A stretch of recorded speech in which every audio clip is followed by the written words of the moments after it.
Hola, muy buenas tardes, jóvenes. En esta ocasión vamos a revisar lo que tiene que ver con la patología del cráneo y su contenido, que es lo que nos corresponde ya iniciando el segundo módulo. Así que pues procederemos a ver este material. Cualquier consulta que tengan me la pueden hacer por WhatsApp, por Classroom, como ustedes deseen, y con mucho gusto les respondo. Bueno, inicialmente pues vamos a recordar un poco de lo que nos corresponde desde el punto de vista anatómico normal, ¿verdad? En la anatomía radiológica del cráneo, pues allí tenemos que recordar algunas estructuras, porque recordemos que en todo momento, ¿verdad? Cuando estamos hablando de enfermedades o de patologías, las patologías que vimos en el cuadro inicial, cuando iniciamos pues esta cátedra, que son patologías pues congénitas, infecciosas, inflamatorias, traumáticas, todo ese tipo de patologías se pueden dar en cualquier parte del cráneo. Como vieron, se podía dar en cualquier sistema, ¿no? Así que el cráneo incluido, pues, podría ser en el mismo cráneo o también en el contenido. Entonces, dependiendo de la enfermedad o de la patología, pues estaría ubicado.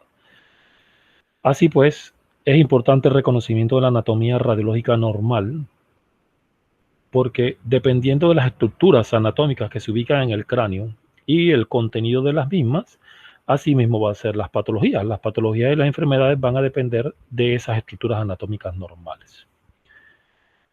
Sabiendo eso, pues, vamos a ver primero rápidamente cuáles son los estudios que se pueden utilizar para evaluar el cráneo. Pues, en primera instancia tenemos el rayos X, ¿verdad? El rayos X, cuya serie de cráneo consta prácticamente de dos proyecciones, la AP de cráneo y la lateral de cráneo.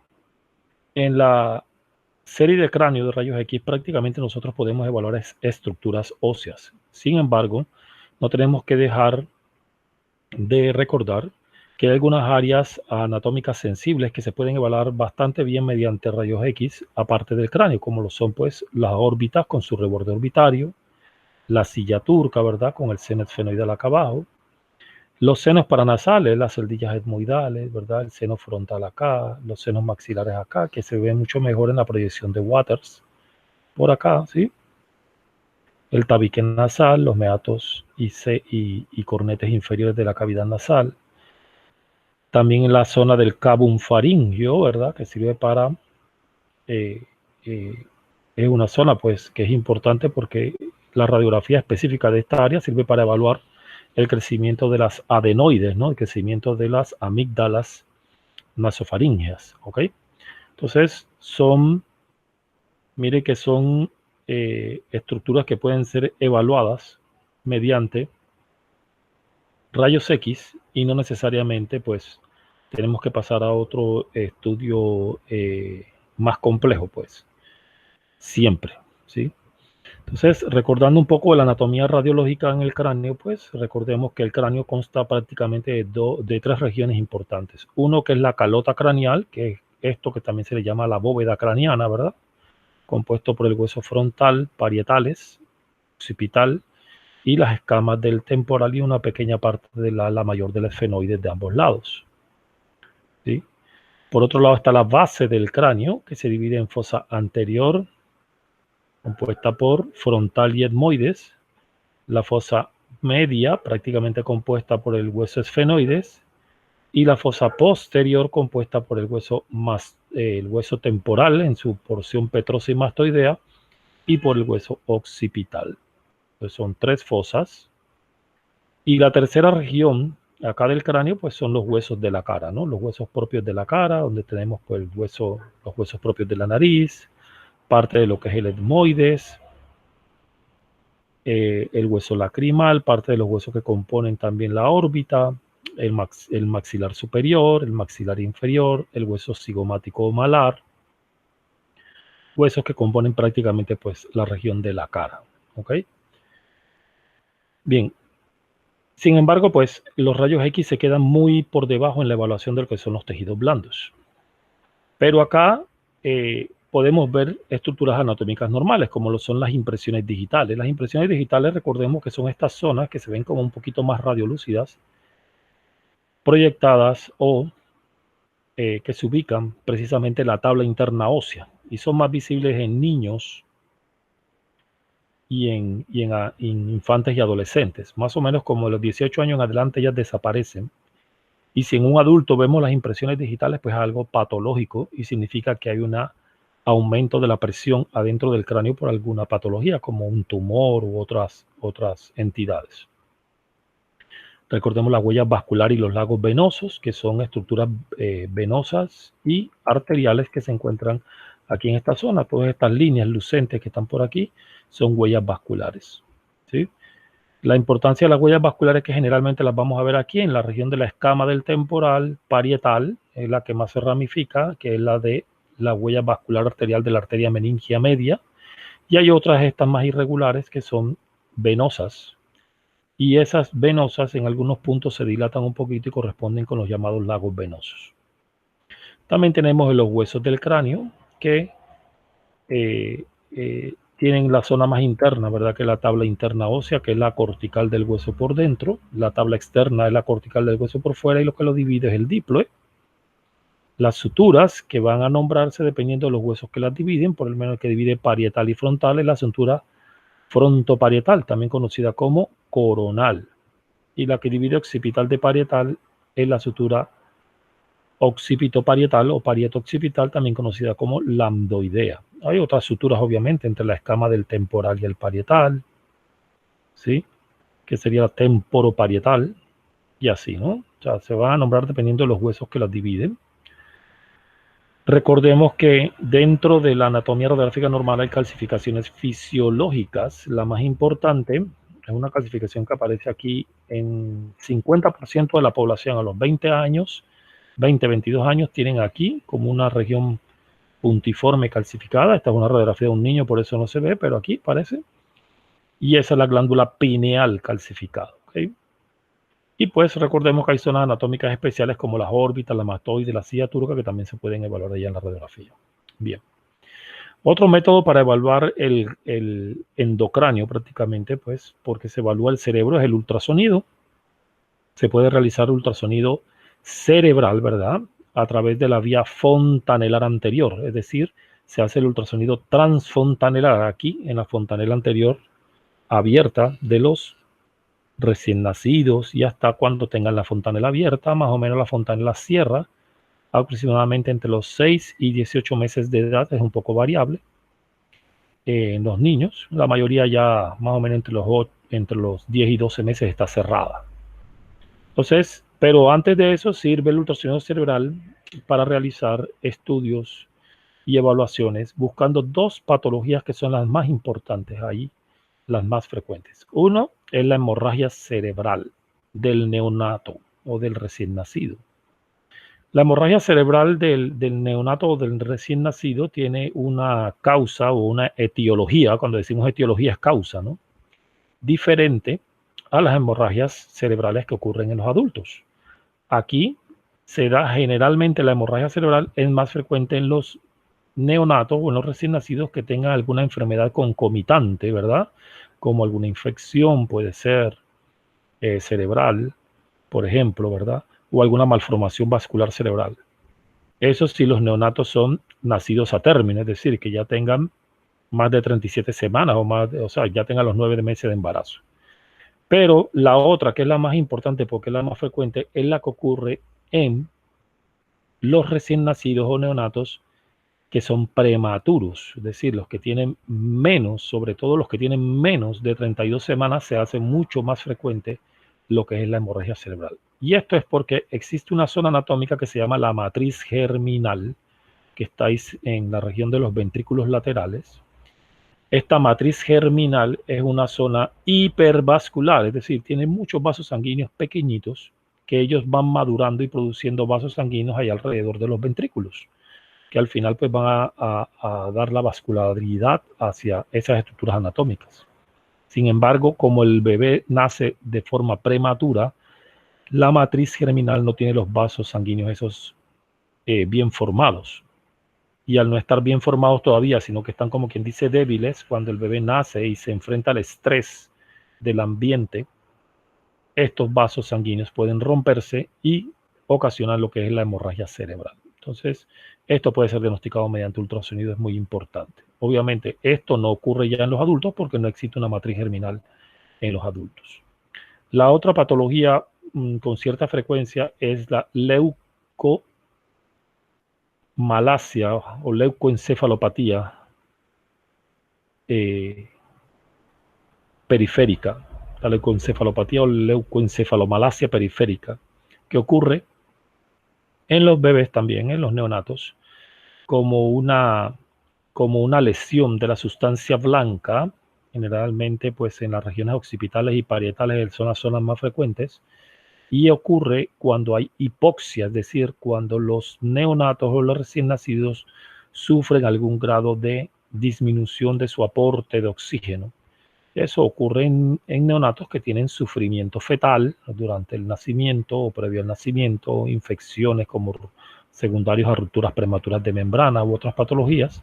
Pueden tener hipoxia perinatal, es decir, alrededor del nacimiento tienen bajo nivel de oxígeno y puede ocasionar que sufran entonces la sustancia blanca en esas zonas anatómicas principalmente, y ocurre el daño de esa sustancia blanca. Esto es grave porque si la sustancia blanca se daña del todo, los niños quedan con parálisis cerebral. ¿Ok? Puede ser diagnosticado mediante ultrasonido. Otras técnicas de ultrasonido, por ejemplo, son el ultrasonido transcranial, que ya no se hace necesariamente pues, en neonatos, digo, se puede hacer, pero también se puede realizar en infantes, adolescentes y hasta en adultos. Tiene varias aplicaciones y se hace específicamente con Doppler. Se hace con unos transductores bien chiquitos que tienen un punto focal, es decir, de donde sale el haz sonográfico es como un puntito, y se ponen aquí en la zona del terium, ¿verdad? Que es la unión entre temporal, frontal y parietal. Aquí queda una pequeña apertura aquí en el cráneo. Se coloca ahí el transductor y a través de eso hace una pequeña ventana hacia la región interior del cráneo. Y mediante Doppler se puede localizar la arteria cerebral media y medir los parámetros hemodinámicos de esa arteria, como las velocidades y otros parámetros hemodinámicos.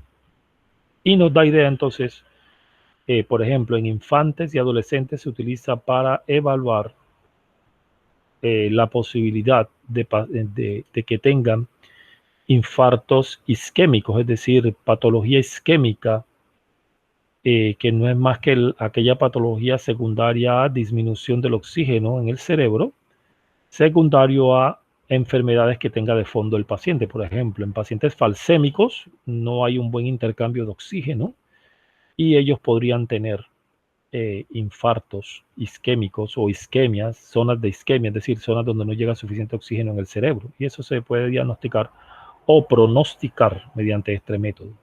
También en aquellos pacientes que tienen ya infartos isquémicos adultos, se puede hacer este tipo de evaluación y verificar si existe posibilidad de que haya también un infarto isquémico, sobre todo en aquellos pacientes que tienen ya una patología de fondo como una hemorragia cerebral. Entonces tiene sus aplicaciones esto. Y lo otro obviamente es el ultrasonido fetal cerebral, que es la evaluación cerebral pero del feto, eso es intraútero, es decir, cuando se hace ultrasonido obstétrico, parte de la evaluación del ultrasonido obstétrico es evaluar el cerebro. Y la evaluación del cerebro permite pues verificar si hay algún tipo de hallazgo ahí que puede sugerir patología congénita. ¿Ok? Y para esto pues se puede hacer una serie de evaluaciones que pues son diversas, ¿no? Para evaluar la anatomía, normalidades, también se puede utilizar el Doppler y no hay ningún problema para eso. ¿Ok? Entonces miren que son varias maneras en las que se puede evaluar el cerebro en los pacientes a través de ultrasonido. Muy bien. Miren, esta es la anatomía del cerebro en ultrasonido, por ejemplo. Miren, aquí están, estos son cortes coronales, reconstrucciones coronales del ultrasonido, y uno evalúa, pues acá está al nivel del lóbulo frontal. Después aquí un poquito más atrás, ya a nivel de donde están los ventrículos. Miren que este ventrículo aquí hay una simetría, este ventrículo aquí está abierto. El líquido en ultrasonido se ve así negro, ¿sí? Aquí estamos a nivel de lóbulos temporales y acá arriba están los parietales. Aquí un poquito más atrás, aquí bastante más atrás donde se ven los plexos coroideos de los ventrículos laterales y aquí ya lóbulo occipital y parietal acá atrás. Un ultrasonido bastante normal. Bien, el otro método para evaluar que vino a revolucionar la evaluación del endocráneo, es decir, de las estructuras internas del cráneo, fue la tomografía computada, ¿verdad? Que fue construido, ¿verdad?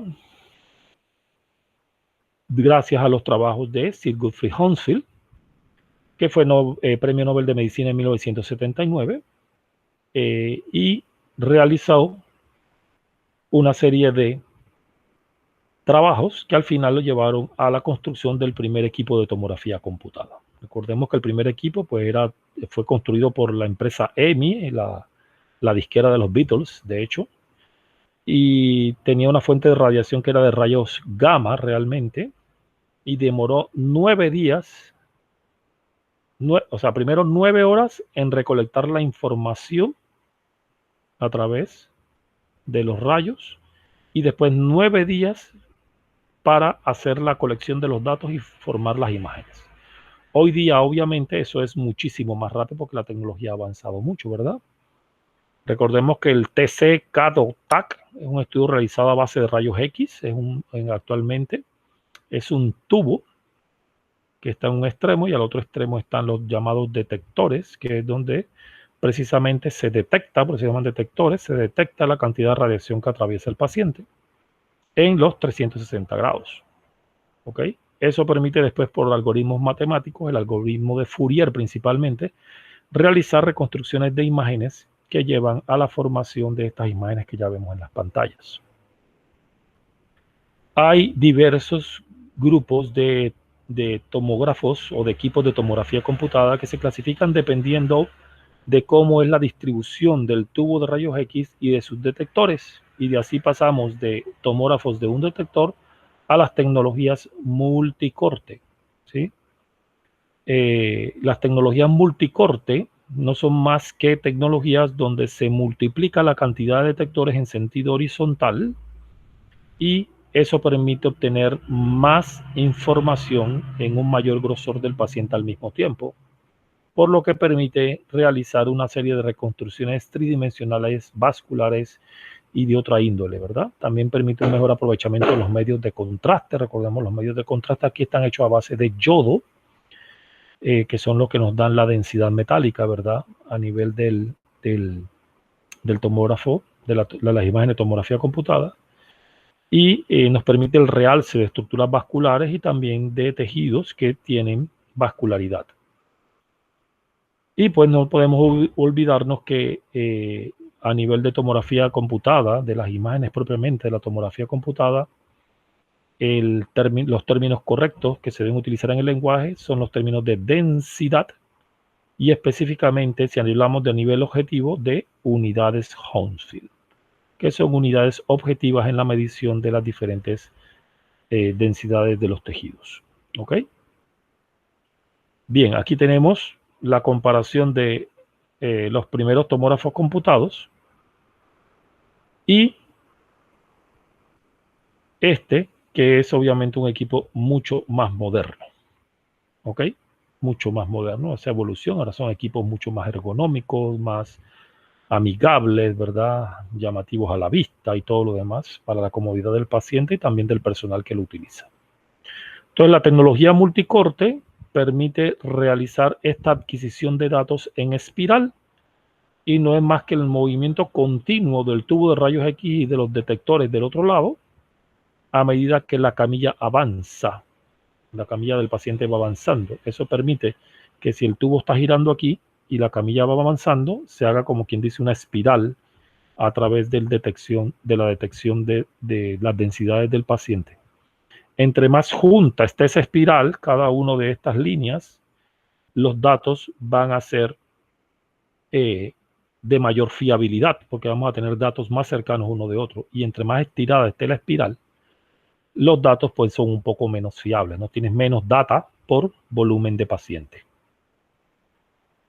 Entonces esto en el CT multicorte se multiplica mucho más porque tenemos la adquisición de varias líneas de estas por un solo giro del tubo de rayos X. Entonces, por ejemplo, este sería el sistema de un solo corte que en un giro solamente se obtiene este grosor de datos, mientras que este, que es el multicorte, en un solo giro se obtiene este grosor. O sea, este es de 4 detectores.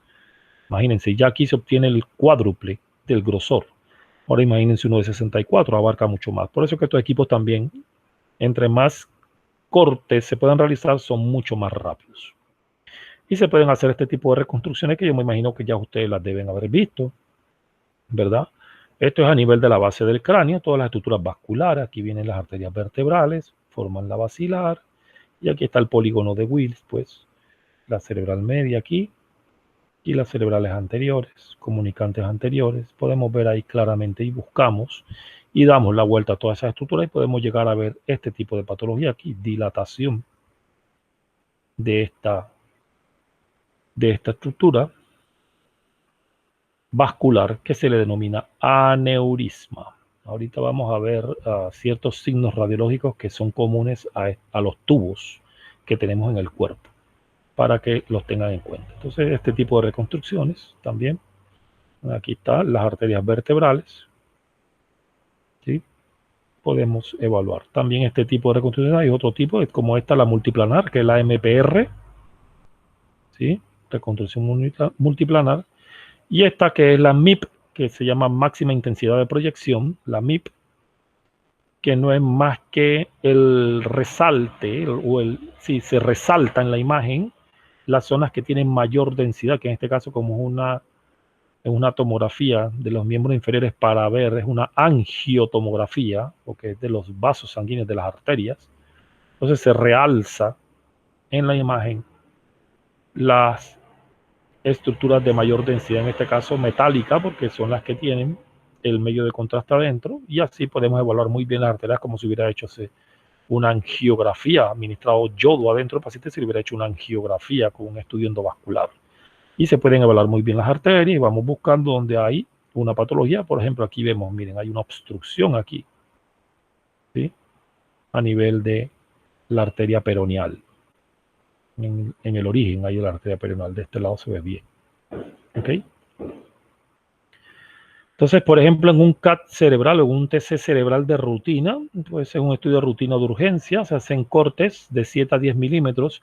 En la tomografía computada cerebral simple de rutina no se hace por método helicoidal, es decir, no se hace por método continuo, sino que se hace rotativo, es decir, rota, el paciente avanza, rota, el paciente avanza, así como debería hacerse de manera correcta. ¿Sí? Ya si se necesitan reconstrucciones tridimensionales vasculares y todo eso, sí se debe hacer de manera helicoidal. Entonces, fosa posterior un poquito más fino de 5 milímetros. Se debe ser paralelo a la línea cantomeatal. La línea cantomeatal es la que viene del canto del ojo al meato auditivo externo, es decir, acá donde está el agujero del oído, del conducto auditivo externo, esa es la línea cantomeatal, ahí donde nos debemos ubicar, empezar de esa zona ahí para la base, de ahí hacia arriba. Esta línea es paralela a la base del cráneo, ¿ok? Y completamente horizontal a eso van los cortes, entonces hacia arriba. Puede ser simple o contrastado, y hay otros estudios especiales que se pueden realizar a nivel del cráneo, como estudios de mastoides, por ejemplo, de silla turca, ¿sí? De fosa posterior, específicamente, o de las órbitas, que son zonas especiales, pues, del cráneo que pueden ser evaluadas de manera separada a un CAT estándar. Y hay, de hecho, estudios, pues, de tomografía computada para estas zonas. Por ejemplo, se puede pedir una tomografía computada de mastoides o una tomografía computada de órbitas, igual simple y contrastada. Claro que el protocolo cambia, ¿verdad? Acá son cortes mucho más finos. Por ejemplo, a nivel de la mastoide deben ser cortes de 1 milímetro o menos, porque vamos a evaluar las estructuras bien pequeñas. Entonces, haciendo un poco de comparación entre la última modalidad que vamos a revisar, que es la resonancia magnética, y la tomografía computada, pues cada una tiene su lugar ganado en la evaluación del cráneo y el endocráneo, ¿sí? Por ejemplo, aquí vemos para qué son buenos, para qué son mejores cada una de estas estructuras. Por ejemplo, la tomografía computada es mejor, obviamente, para la evaluación del hueso, sobre todo el hueso cortical. Entonces, si queremos ver patología del hueso propiamente dicha, pues la tomografía computada, base de cráneo también, Y las mastoides, estamos hablando del oído externo u oído medio. Recordemos que el oído, o el área de las mastoides o el oído, se divide en tres, en oído externo, medio e interno. Bueno, para el externo y oído medio es mejor la tomografía computada. Ya cuando hablamos de conducto auditivo interno, que es la región interna de la mastoide, ya sí es mejor la resonancia magnética, por lo que predomina aquí son las estructuras nerviosas y líquidas, y eso se va a ver mejor obviamente con la resonancia magnética. Miren que en todo lo que es hueso y contiene aire, mejor la tomografía computada, ¿sí? Para evaluación de pares craneales o de nervios craneales, la resonancia magnética. Y ya cuando evaluamos ECV, que es el accidente cerebrovascular, pues la tomografía computada también es buena, la resonancia magnética, claro, mucho mejor. Pero casi siempre iniciamos por acá por la tomografía computada, porque es la que nos sirve para descartar en un inicio una hemorragia cerebral, que es la patología más urgente cuando se produce un ECV. Cuando hablamos de ECV, estamos hablando de enfermedad cerebrovascular, también conocido como ACV, accidente cerebrovascular en ese caso. ¿Ok? So, aquí para algunas patologías, ya cuando hablamos de patologías propiamente del endocráneo, es decir, del cerebro, casi que es mejor para todo la resonancia magnética. ¿Sí? Patologías congénitas del cerebro, de enfermedad de sustancia blanca, neuroinfecciones, órbitas, pero algunas cosas que se pueden hablar también con la tomografía computada. Y cuando hablamos de calcificaciones, obviamente la tomografía computada va a ser mejor. Bien, entonces hay algunas cosas, pues, no tampoco tenemos que tener en cuenta que no siempre vamos a tener a disposición una resonancia magnética. Entonces, tenemos que saber que acá también podemos evaluar en tomografía computada estas diferentes enfermedades y no necesariamente porque no tengamos resonancia magnética, no tenemos herramientas para evaluarlas. Sí las tenemos, ¿verdad? Por ejemplo, para recordar un poco de la anatomía normal, esto es a nivel de la base del cráneo con una ventana para hueso, ¿verdad? Vemos las celdillas mastoideas, ya ustedes saben esto, anatomía radiográfica normal, ¿verdad? Y los agujeros de la base del cráneo por donde pasan las diferentes estructuras de los pares craneales, arterias, venas, ¿sí? Luego más arriba, un poquito más arriba, sigue la base del cráneo y aquí se empieza a ver ya fosa posterior. Más arriba ya en una ventana para cerebro vemos los lóbulos que están descansando sobre las diferentes fosas. Aquí los lóbulos frontales sobre la fosa anterior, lóbulos temporales sobre la fosa media, cerebelo sobre la fosa posterior, el puente o protuberancia, que es parte del tallo cerebral, ¿verdad? Que es la región media del tallo cerebral, y aquí el cuarto ventrículo. El líquido, recuerden, se ve negro. Estas estructuras negras que están por aquí también es líquido en las llamadas cisternas, que son espacios con líquido en el interior, y aquí pues hay algunas estructuras vasculares del polígono de Willis. Más arriba, los ventrículos laterales, las astas anteriores, que deben ser simétricas, tercer ventrículo, la unión entre ellos, que es el agujero de Monroe, el mesencéfalo, que es la región más superior del tallo cerebral, seguimos viendo cerebelo, lóbulo temporal, frontales. ¿Okay? Y aquí vemos en el centro aquí los llamados núcleos de la base y aquí la cápsula interna. Son estructuras normales del cerebro.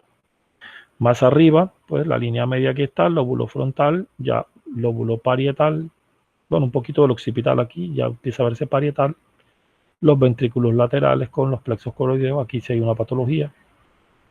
Más arriba todavía, pues ya frontal, lóbulo parietal y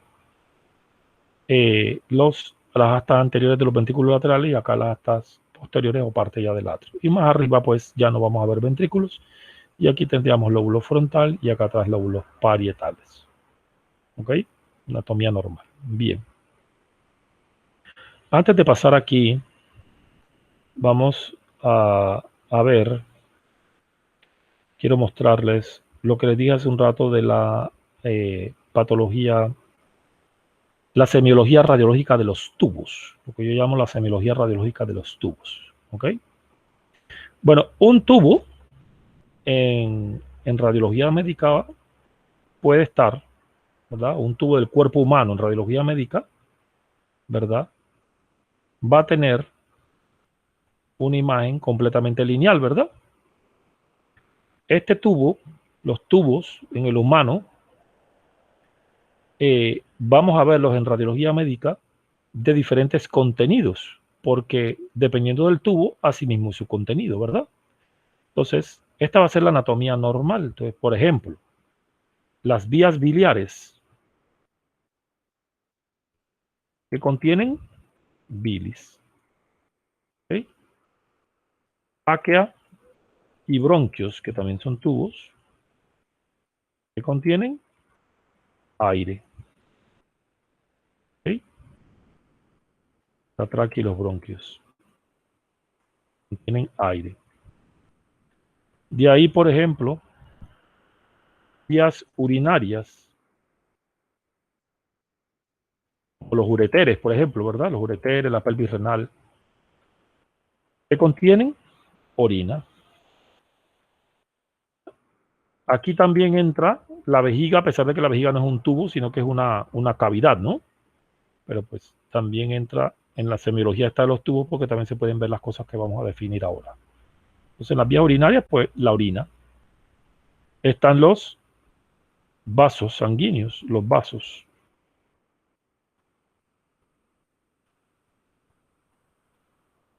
¿Contienen qué? Sangre. Y aquí tenemos arterias y venas. También tenemos los vasos linfáticos, que también son tubos. ¿Ok? También son tubos. Y obviamente el tubo digestivo, en toda su extensión. ¿Sí? Esófago, estómago, intestino, delgado y grueso. Básicamente, esos son los tubos que tenemos en el humano. Entonces, los vasos linfáticos que van a contener, pues linfa. Y el tubo digestivo prácticamente tiene aire que deglutimos y que se produce allí, alimento.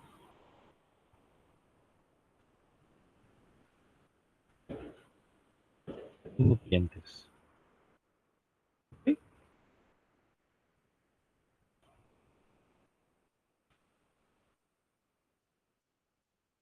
Bien, estamos claros, ¿sí? Esto es el contenido de cada uno de esos tubos. Entonces, ¿por qué es importante recordar esto? Porque cuando se produce una patología, lo que está afectado es el contenido que está allí y también los tejidos que están alrededor. Entonces, es importante recordar cuál es el contenido de cada uno de ellos y también las relaciones anatómicas con las estructuras que están a los lados, o sea, el tejido que está alrededor, porque esa es lo que se va a afectar en las patologías, ¿ok?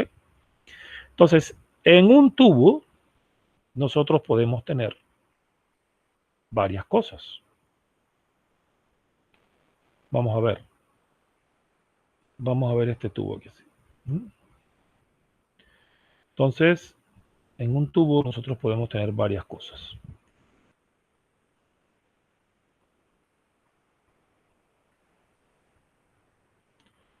Por ejemplo, podríamos tener una dilatación. Podríamos tener una dilatación. ¿Ok? Eso sería una dilatación. Entonces, recuerden que los tubos, nosotros en radiología, si tienen contenido, ¿sí?, de aire, los vamos a ver como en rayos X y en tomografía, radiolúcidos y de densidad aire, ¿verdad? ¿Ok? Pero si nosotros le administramos contraste, vamos a verle medio de contraste adentro. Entonces, cómo se vea esto va a depender de qué tenga adentro. Si lo que tiene es aire y aparece esta dilatación, como por ejemplo en un intestino, y está esto dilatado, está esto lleno de aire y se mete el aire aquí, esto lo podríamos ver lleno de aire. ¿Ok?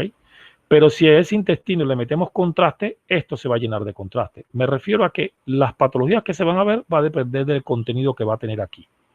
¿Ok? El contenido que está normal o si hay algún contenido artificial que nosotros hemos administrado como el medio de contraste.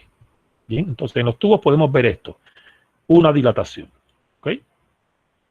También podríamos ver lo que se conoce como una compresión, perdón, un defecto de llenado. Un defecto de llenado intrínseco. Defecto de llenado intrínseco. Que va a producir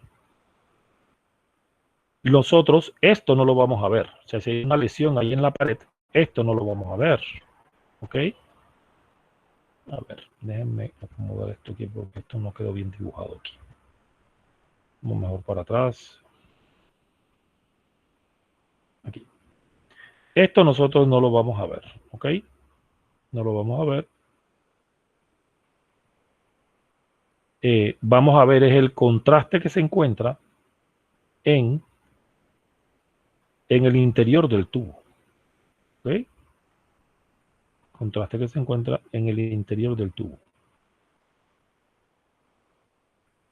Entonces, cuando está en la pared, es así. Ahí. Y lo vamos a tener ahí. Pero nosotros estamos viendo es acá, lo que está lleno acá. ¿Ok? Cerrado. Vamos a ver aquí.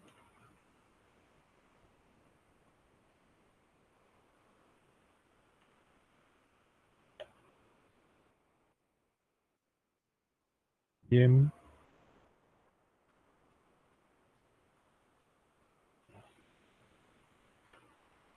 Y aquí. Entonces, esta sería una lesión intrínseca. Bien. Una lesión intrínseca propia de la pared que crece hacia adentro. Y acá tiene el medio de contraste el paciente, por así decirlo, o el contenido va a estar también estrecho. ¿Ok? Bien. Esta es la otra cosa que podemos ver, una lesión intrínseca. Pero también podemos tener lo que se denomina una lesión extrínseca. Es decir, tenemos una lesión por fuera de la pared. Aquí vamos a dibujárselas para que la vean bien y se entienda. ¿Sí?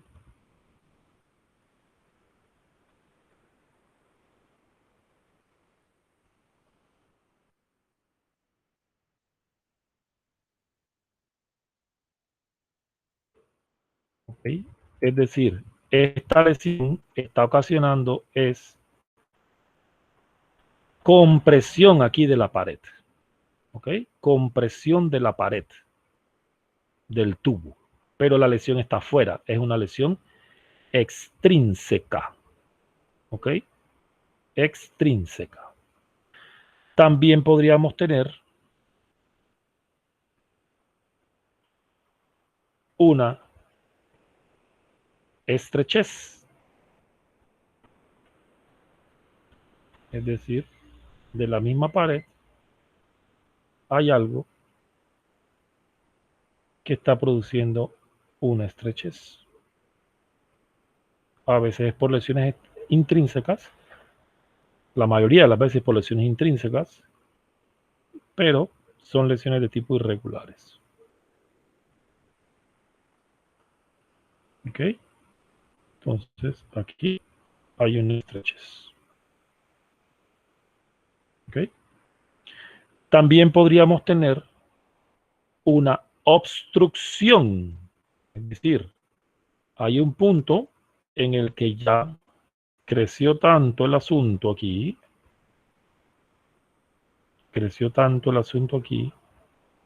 que ya obstruye, creció de ambos lados así, y ya obstruye.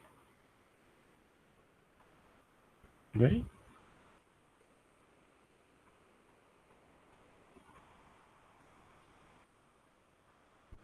Entonces, ese tipo de lesión lo que ocasiona es una obstrucción, porque ya no va a pasar nada por allí. Ya no pasa nada por allí. Mientras que acá en este otro todavía pasa, en la estrechez todavía pasa, aunque con dificultad. Y la otra que puede ocurrir es lo que se conoce como un leak o una ruptura, ¿sí? Una ruptura, donde ya el medio de contraste, lo que va a suceder con el medio de contraste es que se va a salir.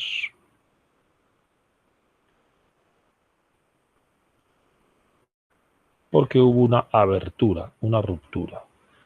Ok, un momento aquí, vamos a ver aquí. Vamos a cerrar aquí ya para... Exacto. ¿Sí? Entonces, si al paciente le ponemos medio de contraste, ¿sí? Ahí, ¿qué es lo que va a haber en una obstrucción? Que no pasa. No pasa el medio de contraste. ¿Eh? Le pusimos medio de contraste, ¿eh? No pasa. Si hay una ruptura, se rompe la pared, ¿sí? ¿Qué es lo que vamos a ver? Que el medio de contraste se sale. Un medio de contraste se sale.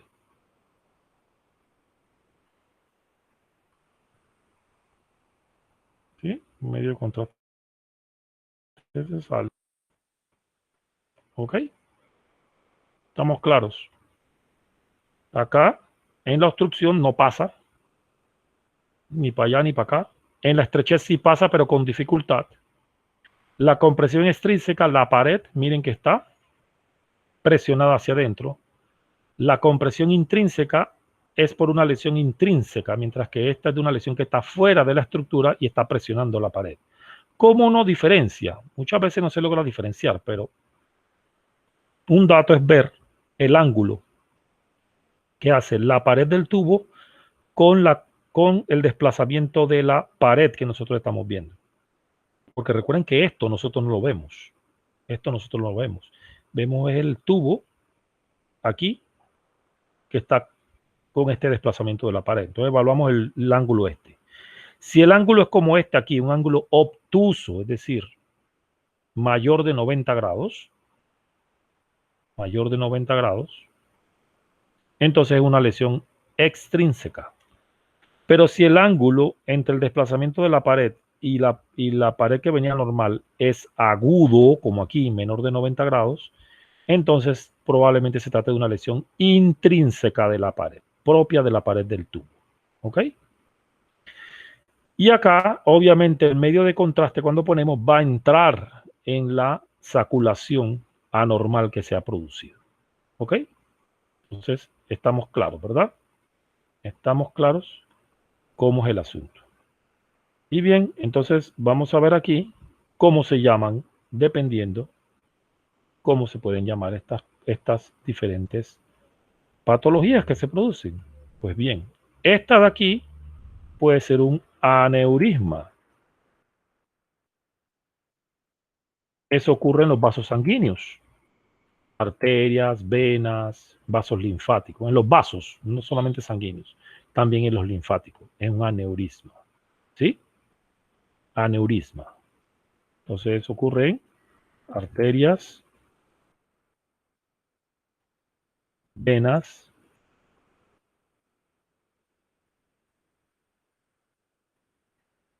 linfáticos. ¿Sí? Es una dilatación anormal. Es una dilatación anormal del tubo. ¿Okay? También puede verse eso como un divertículo. ¿Y eso dónde ocurre? Tubo digestivo,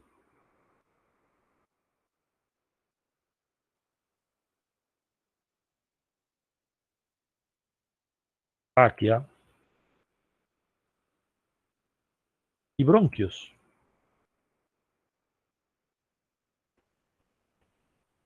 Y también en las vías biliares y vías urinarias. Una dilatación anormal del ureter, por ejemplo, es un divertículo ureteral. Divertículo ureteral. Una dilatación de esta anormal en una arteria es un aneurisma de esa arteria. ¿Ok? Entonces, por lo menos tenemos aneurismas de la arteria cerebral media. ¿sí? Se llaman diferentes dependiendo de dónde están. Si es una dilatación de estas anormal en el colon, es un divertículo del colon. Si es en el esófago, divertículo del esófago. Si es en la faringe, divertículo faríngeo. Tráquea, divertículo traqueal. Pero si es una dilatación así anormal en la vena yugular interna, aneurisma de la vena yugular interna. ¿Ok? Pues se llaman diferentes dependiendo de dónde están. ¿Ok? Las compresiones intrínsecas o las lesiones intrínsecas que producen este tipo de signo radiológico dependen del contenido de la pared, porque eso viene de la pared, viene de la propia pared del tubo que estamos evaluando. Entonces, para eso, nosotros tenemos que recordar la pared, de qué está formada la pared de los tubos. La pared de los tubos tiene una mucosa, ¿no? Un endotelio. A nivel de las estructuras vasculares es un endotelio vascular, a nivel de las estructuras del tubo digestivo y respiratorias es una mucosa respiratoria, mucosa del tubo digestivo, urinaria también un endotelio urinario, y así hay células por dentro en la pared, aquí tapizando. Después del endotelio tiene lo que se conoce como una múscula, bueno, en lo que es, en todos los tubos, menos los vasos sanguíneos, viene también una submucosa. Es una pequeña región que está allí que tiene vasos linfáticos. ¿Okay? Pero eso no aparece en los vasos sanguíneos. La submucosa no está en los vasos sanguíneos. Es los únicos tubos que no tienen submucosa. Después viene la muscular. Es una capa muscular que tienen todos los tubos. Vasos sanguíneos, vasos linfáticos, tubo digestivo, urinario, traquibronquios. Todos tienen la muscular. Varía dependiendo de qué tubo es. Si tienen 2 capas, 3 capas, si es más fuerte la capa, más delgada, ¿sí? Incluso entre los mismos vasos sanguíneos varía porque la capa arterial de muscular es mucho más gruesa que la capa muscular de las venas, por ejemplo. Pero hay una muscular. Aquí estamos viendo las capas que hay. ¿Sí? Y después de la muscular viene lo que se conoce como una serosa o también se le llama adventicia. Eso es importante. Es una capa de colágeno que recubre el tubo y lo protege. ¿Ok? Entonces, las lesiones intrínsecas propias de la pared pueden venir de cualquiera de estas capas. ¿Sí? Por ejemplo, si es un tumor benigno del endotelio vascular o del endotelio de la mucosa del tubo digestivo, pues se trata de un adenoma, porque es de la mucosa. Puede ser un tumor maligno de la muscular, entonces si es arterial, por ejemplo, un sarcoma de la pared arterial, y así va a depender. La cosa es que vienen de estas capas. Bien. Ok. Después están las lesiones extrínsecas. Las lesiones extrínsecas dependen de las relaciones anatómicas del tubo. ¿Ok? Relaciones anatómicas del tubo, es decir, lo que está al lado del tubo. ¿Sí? Por ejemplo, las vías urinarias, vamos a decir el ureter. ¿Sí?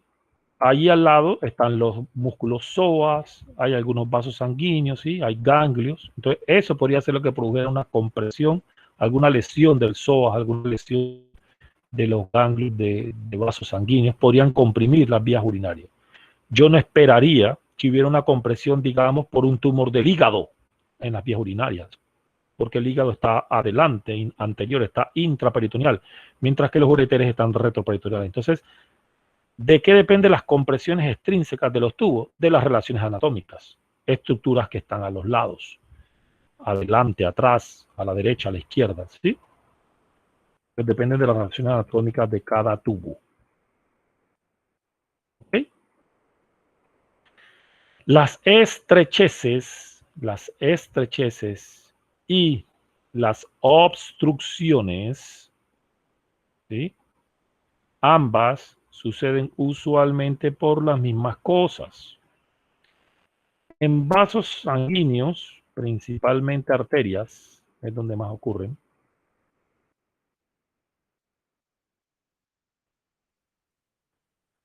La causa más frecuente es la arteriosclerosis. es la causa más frecuente de las estrecheces y las obstrucciones. Recordemos que las arterias por el acúmulo de la grasa dentro de las paredes y el células y mediadores celulares que va haciendo que se engruese la pared por dentro hasta que va estrechando la luz, pasa por donde pasa el contenido y produce al final una obstrucción. ¿Ok? Eso ocurre allí. Pero, por ejemplo, en tubo digestivo, en tubo respiratorio como la tráquea y los bronquios, en vías biliares, vías urinarias, ¿sí? Ocurren protecciones intrínsecas que son irregulares de la pared que van estrechando o pueden llegar a obstruir. Y las más frecuentes son de dos tipos, las que producen esto. Inflamatorias, digamos, que generalmente son secundarias a infecciones. ¿Sí? Y cáncer, tumores malignos. ¿Sí? Eso es en los otros tubos, que no son vasos. Cuando digo no son vasos, no vena, no arteria, no linfático. ¿Ok? Aunque en ellos, o sea, en estos otros ocurren, aunque en los que son inflamatorio y cáncer también podría ocurrir acá, menos frecuente, pero también es lo más frecuente. ¿Ok? ¿Estamos claros hasta aquí? Me imagino que sí, ¿verdad? Si no, cualquier duda, pues me la hacen llegar. Y la ruptura, como la ruptura ocurre por una causa interna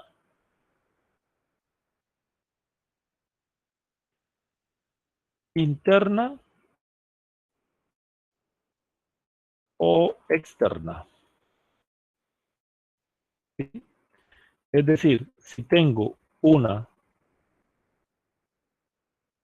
si es una arteria y se aumenta la presión aquí y ese vaso está un poco frágil, ese vaso sanguíneo, esa arteria, ¡pap!, se puede romper y sale la sangre, produce una hemorragia. ¿Ok? Pero también puede ser que un paciente reciba un trauma abdominal cerrado con un golpe y eso hace que se rompa, digamos, el colon. Entonces eso ya es una causa externa. O que alguien le metan una puñalada aquí en el cuello y la laringe.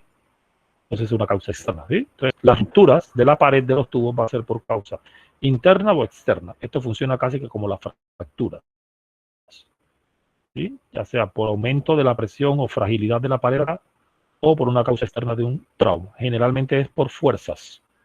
¿Sí? Aumento de presiones, aumento de diversas fuerzas internas o por una fuerza externa. Entonces, así es que se van a ver diferentes patologías dependiendo de qué estemos hablando, en qué tubo estemos hablando. ¿Ok? Espero que se me haya confundido y que haya explicado adecuadamente. Y de todas maneras, yo les envío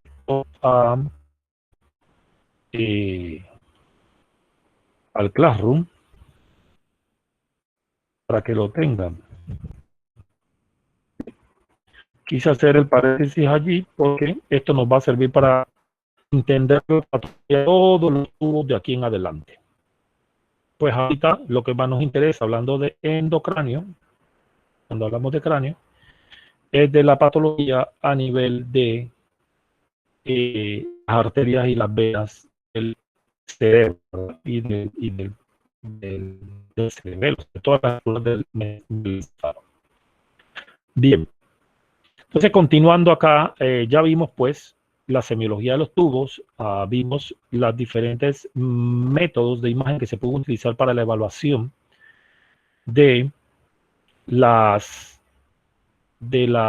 patologías del cráneo y endocráneo, rayos X, ultrasonido en sus diferentes modalidades, la tomografía computada y la resonancia magnética. ¿Ok? Hay una clasificación en las lesiones que se encuentran adentro del cráneo, pero por fuera del cerebro, ¿sí?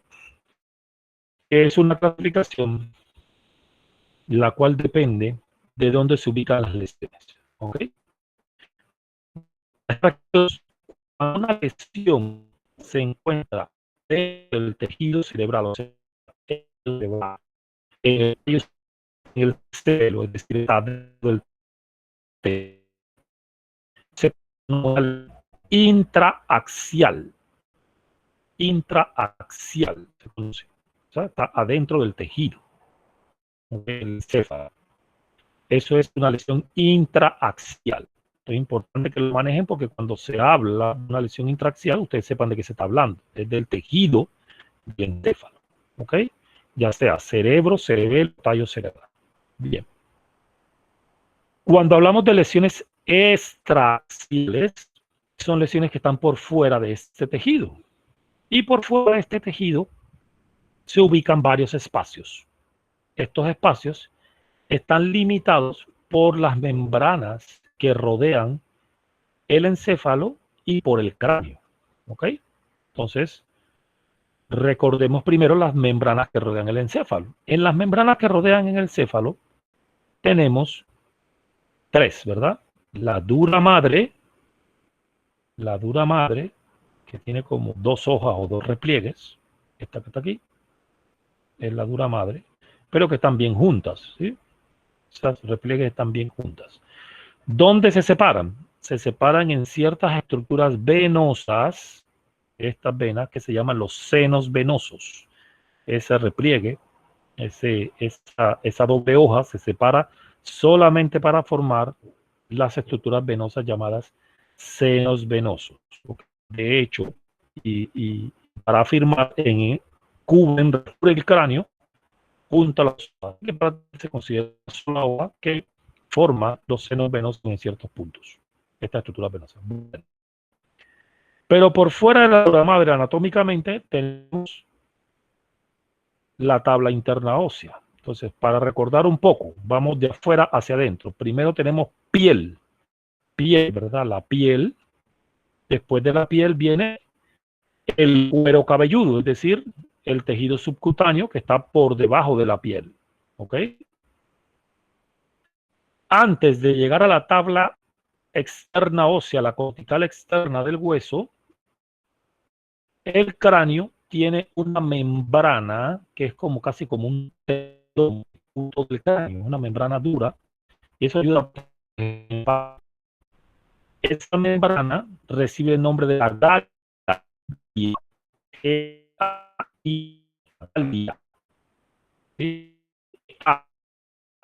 ¿Ok? Viene de que utilizaban la galia, que era un casco de cuero, tenían previamente casco de metal, que eso cubría el casco de cuero. La galia es un casco como un tendinoso sobre el cráneo, lo protege, la galia. Entonces, entre la galia y la tabla externa ósea, tenemos un espacio que se conoce como el espacio subgalial, está por dentro de la galia. Es importante saber y reconocer eso porque ahí pueden formarse hemorragias, por ejemplo, ¿eh? Y tenemos hemorragias que se forman por debajo de la galia, pero está por fuera del cráneo, porque está en la tabla externa del cráneo y la galia. Recordemos que el hueso es diple tabla interna.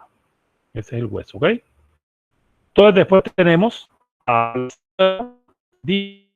tabla interna, ¿no? Vamos de afuera hacia adentro, vamos por aquí, por tabla interna. Después de la tabla interna, normalmente tenemos la dura madre. Normalmente, ¿verdad? La dura madre, que ya sabemos que se separa en este repliegue para formar cavidades que se llaman senos venosos. Por ahí corre la sangre venosa. Normalmente, después de la dura madre, vamos a tener la aracnoides. ¿Ok? Después de la dura madre, vamos a tener la aracnoides. Entonces aquí se producen varios espacios. hay un espacio que está entre la tabla interna ósea y epidural, que cuando se abre porque se ocupa por lesiones, es que se ve. Ese espacio se conoce como el espacio epidural, porque está por encima de la dura madre. Epidural está por dentro de la tabla interna ósea, por fuera de la dura madre. Epidural. ¿Ok? Después, ya dijimos que venía aquí la dura madre y después la aracnoides. Después hay un espacio por debajo de la dura madre, entre la dura madre y la aracnoides. Es lo que se conoce como el espacio subdural. Entonces, epidural, subdural. ¿Sí? Y entre la aracnoides, después del aracnoides, que es esta membrana que sigue aquí, viene una que está bien pegadita al cerebro, al tejido cerebral, que se conoce como la pía madre, casi que está adosada al tejido cerebral. Entonces hay un pequeño espacio que está entre la pía madre y la aracnoides, aquí, casi bien pegado al cerebro también, que ese espacio a través de él recorre líquido cefalorraquídeo por todo el cerebro, recorre líquido cefalorraquídeo. Aquí. Y se mete, de hecho, por eso adentro de los surcos. ¿Ok? Ese espacio es el espacio que se conoce como espacio subaracnoideo, porque está por debajo del aracnoide, o también se le conoce como espacio aracnoideo en otras literaturas. ¿Ok? O sea que ese espacio está entre el aracnoides y la pía madre. Bien. Por dentro de la pía madre no existe otro espacio, porque la pía madre está bien adherida al tejido cerebral, bien adherida. Entonces, para resumir, tenemos los espacios. Acá, subgalial, que está por fuera del cráneo, por fuera de la tabla externa. Después, por dentro de la tabla interna, epidural, entre la tabla interna y la dura, epidural. Entonces, cuando se forman lesiones aquí por ocupación del espacio epidural, como sangre, que recordemos que la arteria principal que está en la tabla interna es la arteria meningia, las arterias meningias. Entonces, cuando hay un sangrado aquí, se sospecha que es por ruptura de la arteria meningia. Y la que más se rompe es la arteria meningia media, ¿ok? En el espacio epidural. También podemos tener otras lesiones en espacio epidural, pero las más frecuentes son estas, ¿ok? El sangrado epidural, el hematoma epidural o la hemorragia epidural. Bien. Después viene el espacio subdural, donde hay pequeñas venas que recorren el espacio subdural y que cuando se rompen forman hemorragias subdurales. También podemos tener colecciones líquidas, que es del líquido que se escapa del líquido aracnoideo hacia el espacio subdural, y es lo que se conoce como higroma subdural. Entonces, miren aquí, hemorragia subdural, acá hemorragia epidural. ¿Sí? Por ejemplo. Son ejemplos de cosas que se pueden dar. Hay una diferencia en la forma de las lesiones cuando se encuentran en el espacio epidural o el espacio subdural. Para uno, porque a veces uno no ve la membrana, no muchas veces no ve la membrana, sino que ve la forma de la lesión. Bueno, las lesiones que están extraxiales, recuerden que todo esto que mencionamos es extraxial, o sea, epidural, subdural, subaracnoideo, aracnoideo, todo eso es extraxial porque está por fuera del tejido. ¿Sí? Subgalial también es extraxial, pero bueno, eso sí es extracraneal. Lo que se conoce como extraxial es lo que está por dentro del cráneo, pero por fuera del tejido. Epidural, subdural y subaracnoideo. Eso es extraxial. Bien.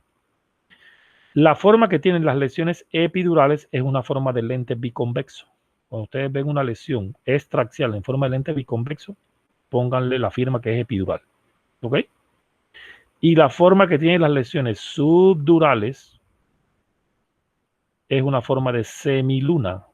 Cuando ustedes vean una forma semiluna de una lesión extraxial, pónganle la firma de que eso es subdural. ¿Okay? Puede ser una hemorragia, puede ser líquido, pero es subdural. Está en el espacio subdural. ¿Ok? Entonces miren que acá dijimos que cuando hay hemorragias es por ruptura de arteria meningia media. Por eso estas hemorragias son más severas y ponen en peligro más la vida del paciente porque lo que se rompió fue una arteria. Se ven menos frecuentemente también porque para poder que ocurran es una ruptura de una arteria y también muchas veces el paciente muere antes de que llegue a un hospital porque hay mucho sangrado. Entonces se ven menos frecuentemente estas. Las más frecuentes son las subdurales, porque como son venas las que se rompen, el flujo sanguíneo es menos, por un lado. Por otro lado, se tapa más fácil y a tiempo que el paciente llegue al hospital, los sangrados son menos masivos. Más tiempo que el paciente llega al hospital y se diagnostica más la hemorragia subdural. ¿Okay? Son varias razones por las cuales entonces se produce más la hemorragia subdural que la epidural. Acá lo que se rompen son venas, acá lo que se rompen son arterias. Y luego la hemorragia subaracnoidea, que, ¿sí? Aunque hay otras cosas porque ocurren en estos espacios, aquí me estoy basando en hemorragias, es por vasos sanguíneos que irrigan o que llevan sangre directamente a los tejidos, que se rompen y se acumula sangre en el espacio aracnoideo, porque los vasos sanguíneos recorren es a través del espacio aracnoideo, como las arterias, ¿sí?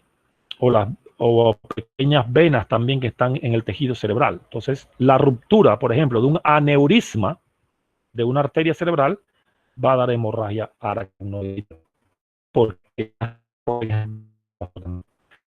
una vena de una malformación arteriovenosa también te va a dar hemorragia aracnoidea, porque esos vasos están en el espacio aracnoideo. ¿Ok? Entonces, cómo se analizan dependiendo de la estructura anatómica. Entonces, ven que importante es conocer la anatomía radiológica primero para después analizar la patología. ¿Ok? Porque las patologías ocurren dependiendo de los contenidos de los espacios y de las estructuras anatómicas que se encuentran allí. Ok, entonces esto con respecto a los espacios. Entonces, por ejemplo, aquí algunos ejemplos de imágenes. Aquí tenemos una hemorragia. Las hemorragias se ven en tomografía computada hiperdensas, así como esto, las hemorragias agudas. Y cuando vemos una hemorragia aguda, es hiperdensa, porque la sangre, como tiene hemoglobina, la hemoglobina tiene un alto peso molecular. Entonces, por eso se ven así hiperdensas. Esto es sangre. Tiene a veces este halo, que es edema, hinchazón, en el tejido que está alrededor.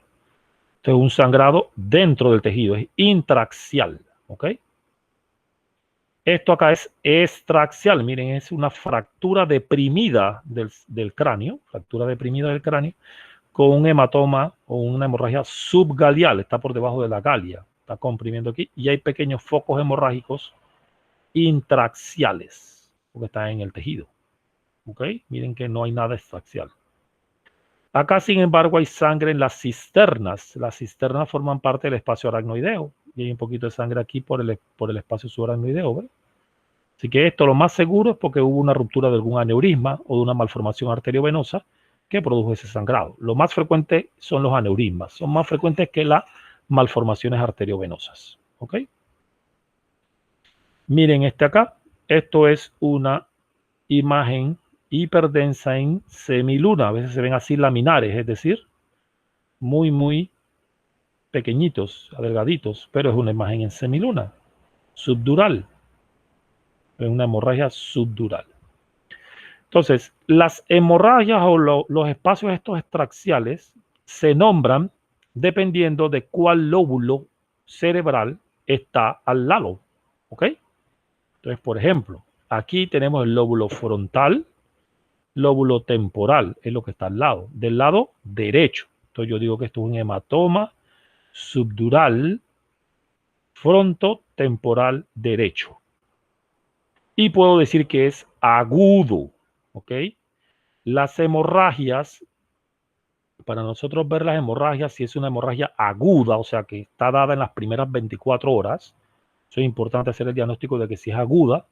Si es subaguda, se ve la densidad de la hemorragia parecida a la sustancia blanca, ¿sí? O a la corteza cerebral, se ve más parecida a esto, más gris. Y cuando es crónica, subaguda va de 24 horas a 3 semanas.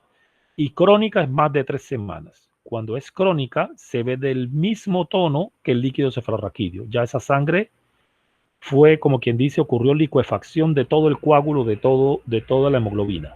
¿Ok? Entonces, esto es una hemorragia aguda, está más hiperdensa. Acá, esto tiene forma también de semiluna. Cuando se ven aquí en la línea media, son subdurales sí o sí, porque lo único que entra acá es la dura. ¿Sí? Aquí no hay tabla interna ósea. Entonces acá son subdurales cuando están en la línea media. ¿Sí? Esta es una hemorragia subdural en la cisura longitudinal izquierda, aguda. Entonces aquí, para poner el nombre y apellido, por ejemplo, hemorragia subdural frontotemporal derecha, agudo. ¿Sí? Hemorragia o hematoma, cuando se colecciona sangre en estas cavidades, se les puede decir también hematoma, ¿sí? Hemorragia o hematoma. Lo que sí no se le puede decir hemorragia, hematoma es cuando están hacia adentro del tejido. Ahí sí se les dije hemorragia cerebral. Por ejemplo, esta sería una hemorragia cerebral frontal izquierda, aguda, que la sangre está hiperdensa. Cuando la sangre está hiperdensa es aguda. Este sería un hematoma o hemorragia subdural frontoparietal izquierdo subagudo, misma densidad que la sustancia blanca. Subagudo.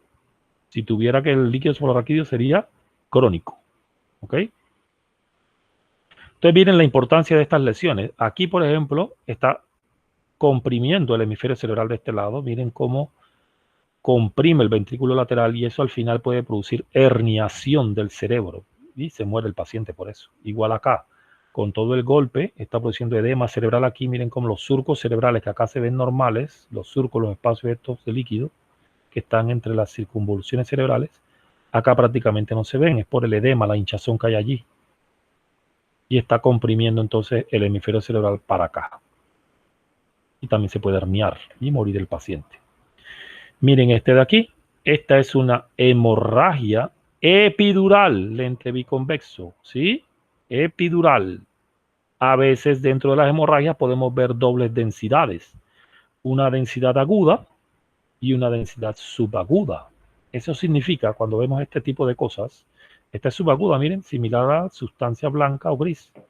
Cuando vemos este tipo de cosas, es que era una hemorragia subaguda, ¿sí?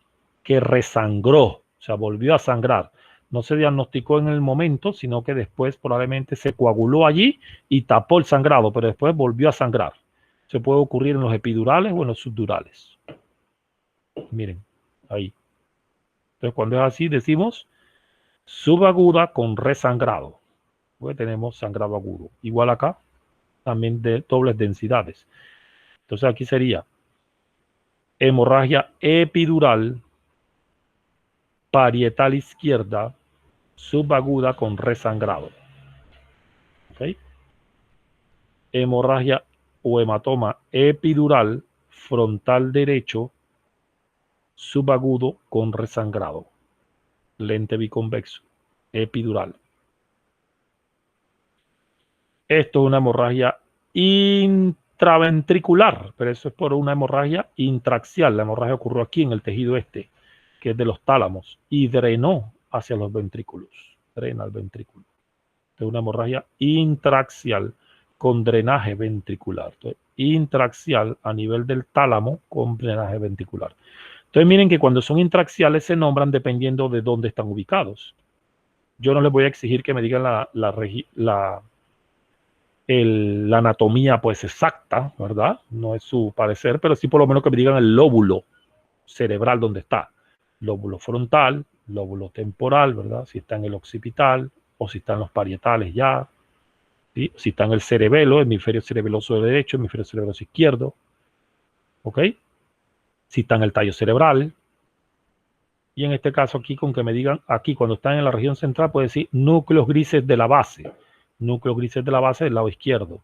¿Sí? Para no ponerlos a que recordar y que tálamo, putamen, globos pálidos, núcleo caudado, eso no es su parecer, pero por lo menos en los núcleos grises de la base del lado izquierdo.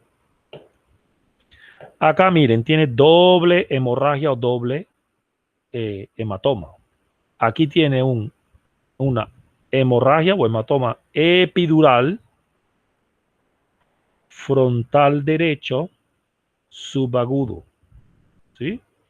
Y de este lado hay una hemorragia o hematoma subdural frontal izquierdo crónico. Miren, misma densidad que el líquido cefalorraquídeo. De este lado acá, hemorragia o hematoma epidural agudo parietal derecho. ¿Okay? Para eso deben saber en los cortes dónde se ubican. Un secreto que les voy a dar es, ustedes vean dónde llegan las astas posteriores de los ventrículos laterales por detrás de los atrios. Los atrios se reconocen porque se ve el plexo coroideo. Cuando se ve el plexo coroideo y las astas posteriores de los ventrículos laterales, ahí hasta ese punto llegan los lóbulos occipitales. Ya cuando no vemos plexo coroideo, esto ya es parietal, son cortes más arriba. ¿Okay? Desde ahí para arriba son parietales. Esto acá es parietal. Esto acá más abajo ni siquiera han aparecido. O aquí está el vermis cerebeloso, el parte del cerebelo, eso está bien abajo. Bien, otro por acá. Por ejemplo, esta, miren, tiene doble densidad. Incluso a veces sucede que hacen este nivel líquido-líquido, o sea, porque es sangre más espesa abajo y menos espesa arriba. Entonces, hemorragias subdurales, semiluna de ambos lados, hemorragias subdurales, ¿sí? Frontoparietales, por la anatomía, frontoparietales, tienen que revisar los cortes tomográficos normales para que los recuerden, frontoparietales, hemorragias subdurales frontoparietales, subagudas con resangrado, bilaterales de predominio izquierdo, porque esta es más grande. ¿Okay? Miren esta.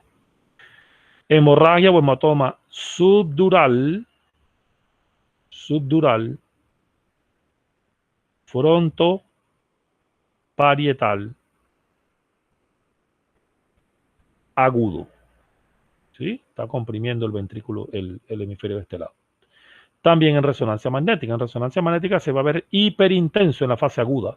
No vamos a entrar a discutir las otras fases porque se complica la cosa. Tendríamos que hablar del comportamiento de la oxihemoglobina y no es el sentido. Pero es para que vean que en resonancia, en la secuencia T1, se ve hiperintenso la sangre, aguda. En este caso es una hemorragia subdural, lente biconvexo, parieto occipital, parieto occipital, parieto occipital izquierda, parieto occipital izquierda, aguda. ¿Ok? Bien. Bueno. Si tienen preguntas, me las hacen llegar, ya sea por WhatsApp o por Classroom, y con mucho gusto se las respondo, jóvenes. Bueno, vamos a quedar hasta aquí en esta sesión, jóvenes. Y bueno, espero haberme explicado. Y en la próxima sesión, entonces, continuaremos con neoplasias cerebrales. ¿Ok? Así que bueno, hasta pronto, cuídense mucho. Y bueno, espero que les haya sido de provecho la sesión. Y eso es todo por ahora, jóvenes. Hasta luego. Cuídense mucho.